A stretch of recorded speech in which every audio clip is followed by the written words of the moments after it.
My name is Gavin Evans, and this is my review of 28 Years Later. And this is the long-awaited sequel to 28 Days Later and 28 Weeks Later. And I'll say this about those movies. I like them. But they're very overrated. Like, some people claim 28 Days Later to be one of the best zombie movies ever, and I just couldn't disagree more. It's fine, it's watchable, but it is nothing, and I mean nothing special. So, my expectations for this movie were pretty moderate. Like, I was kinda curious about it. I was kinda excited about it, but also I wasn't like passionately invested in it. So I have now seen 28 Years Later, and I don't really know what to think about it. Like, I don't think I liked the movie while I was watching it, but the more I think about it, the more I sit on it, the more I like it. It's not what I expected, but I don't know, like it's weird. I do think you know what? Yes, I liked it. I did. So, let's begin by talking about the cast. And whenever you look at Wikipedia or the posters or the trailer for this movie, it says Ray Fiennes and Aaron Taylor Johnson and Jody Commel, and I'll get to them shortly, but don't be deceived. Alfie Williams is clearly the main character of this movie, and I thought he did a great job. He carried this movie incredibly well, and he just brought his character to life perfectly. Aaron Taylor Johnson is a very underrated actor. Like, I loved him in the Kick-Ass movies. I think he stands out in Tenet despite his minimal screen time. He is a real highlight of Bullet Train, even though I hate that movie. And I thought he was Oscar worthy in Nocturnal Animals. And I think he does a great job here. His character isn't quite what you think he would be, but he brought him to life in a very convincing manner, and he brings dramatic weight. Jody Commel does a great job. It might seem like a simple performance at first, but there is a lot of depth. There is lots of emotion she brings to this movie, and Edin Riding is great. He plays this one guy who the main characters meet up with, and he just left a huge impression. He brought plenty of personality to his character, and I was impressed. Ray Fiennes. I don't want to say too much because his character isn't what I was expecting, but he's great here. He really is.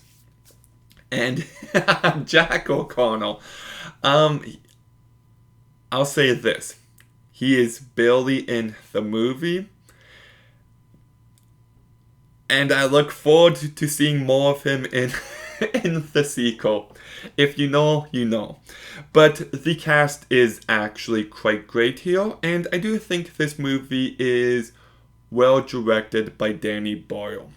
Danny Boyle is such an interesting filmmaker because he does have a distinct style, and it shines through here. There are some interesting editing decisions made, like whenever somebody shoots a zombie, it kind of pauses for just a few frames, and it's off-putting, but it's weird and interesting, and I kind of dug that. There's also some dream sequences which have these really interesting visuals, But the opening scene of this movie sucks. Holy shit, it is way too many cuts and it's headache inducing. What were they thinking? The opening is, and it sucks too because I was actually feeling some real emotion and then cut. What the hell? Like, actually, what the hell? But the movie is shot on iPhones and it looks beautiful. The cinematography is just top notch, and the way the colors pop, the way the environments are brought to life, the atmosphere, I really dug this movie on a technical standpoint. And I kind of wasn't expecting this movie to have the vibes that it had. Like, yes, it's a zombie movie, but at its core, it's really a folk horror that reminded me of The Wicker Man. That reminded me of Midsommar in some ways, but also, oh shoot, what's it called? Apostle, the Gareth Evans movie, and the King Tide from last year. It's much more in that vein of movie than the typical zombie movie, and I thought that was a refreshing approach. I like the music by Young Fathers. There's especially one piece at the end which is just awesome. And the world building on display is rich and interesting. There are some conversations had that I feel like are going to really resonate with me. There's plenty here about culture and the world left behind. And I don't want to say too much, but I really like some decisions made. And the story here is really good. But I would view it less as a zombie survival story and viewed more as a coming of age story. And in that regard, the movie succeeds, and it has some real emotional depth at moments. There's one scene especially in the last act, which it did a number on me, you could say. And because it's a coming of age movie, I do feel like it's a proper follow-up to 28 Days Later, because that movie has some characters going from one place to another. And that movie has Jim, as naive and innocent, becoming a real survivalist. And I feel like you actually get lots of similarities in the story here. So just because it doesn't follow up on the first two movies in the way you would think, doesn't mean that it's not a proper follow-up. It captures the spirit of the original movie and makes it feel new. So I really do like this approach to sequels.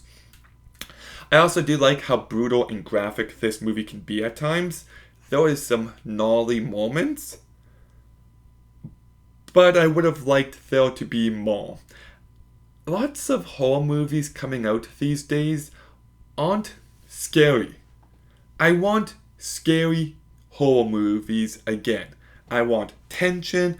I want messed up moments. I want jump scares. I want just thrills. I want to be scared while watching a horror movie, and I really wish they delivered a bit more in that regard. There's also some decisions made regarding an alpha character that really bothered me. But my big issue with this movie is, and I'd have to rewatch it. This could change on a rewatch, but for the first 70% of this movie, the relationship between the mom and son didn't hit me as much as I would have liked it to. And yeah, so I don't know. Really talking about this movie, I did like it. It is good. It's just not. Oh shit. Okay, hold on. I gotta talk about the ending of this movie. It's gonna piss people off. This movie is going to get a terrible cinema score because of this ending. It's look. If you get it, you get it. Like, that's all I can say. People are going to tear apart the end, and they're going to say it's tonal whiplash, and it most definitely is. It goes from a dark, heavy movie to like a Looney Tunes cartoon like that. But to me, that was a good thing. To me, that was an interesting ending. To me, it was goofy in the best way possible. And to me, it makes me look forward to the sequel. I feel like it's going to be a completely different feel, and I welcome that. So, yeah, you know what? Frick it. I like this movie. I do. It's just, when you expect one thing, and you get something completely different, it can throw you off. And look, there is violence in this movie, but don't expect too much. This movie is much more character focused, but it's well done. There's some interesting direction on display. It looks beautiful. There's great performances, and there is one scene, and if you've seen the movie, you know what scene I'm talking about. That really did move me. So, I will give 28 Years Later a 7 out of 10. That could possibly go up on a rewatch. I do like this movie. Yes, it's... I like it. It's good. I recommend it. Just be open to what the movie is. But 28 Years Later. Have you seen it? What did you think? Let me know in the comments down below. Make sure you like, comment, subscribe. Stay tuned for more videos soon. And Gavin out.